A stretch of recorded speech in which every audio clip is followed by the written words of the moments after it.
আজ দোল পূর্ণিমা, বসন্ত উৎসব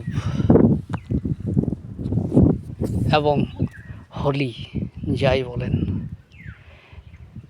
বাঙালির সংস্কৃতি বা ভারতের সংস্কৃতি অতুলনীয়, অনুপম। এই সংস্কৃতিকে, এই ঐতিহ্যকে স্বামী বিবেকানন্দ চরম শিখরে পৌঁছে এসেছিলেন আমেরিকার শিকাগো শহরে।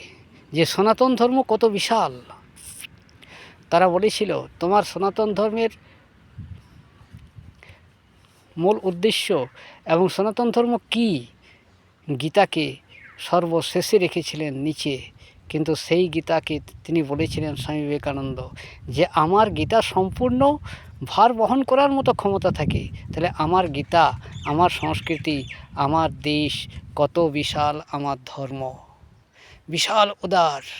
সেখানে কয়েক সেকেন্ডের বা কয়েক মিনিটের ভাষণ দেওয়ার উপলক্ষে ঘন্টার পর ঘন্টা ভাষণ দিয়ে গিয়েছিলেন ভারতের এই সংস্কৃতিকে উজাগর করতে, অর্থাৎ ভারতের সংস্কৃতিকে চরম শিখরে, উচ্চ শিখরে গৌরবান্বিত করতে তিনি আমাদের জন্য করেছিলেন।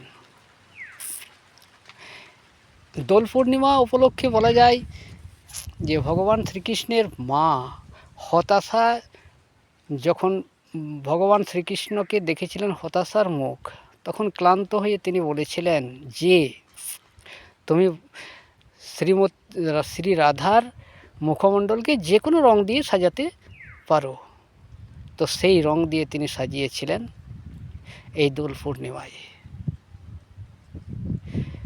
তাই সমস্ত দেশবাসীকে আমি এইটাই অনুরোধ করি যে রং নিয়ে খেলবে, কিন্তু ঠিক উচিত নিয়মে রং নিয়ে খেলবে।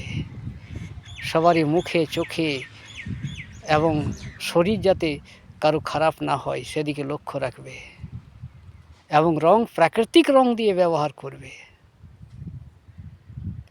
এটা তো প্রকৃতির জিনিস, প্রকৃতির রং, প্রকৃতি আমাদেরকে সম্পূর্ণ জিনিস দিয়ে দিয়েছে।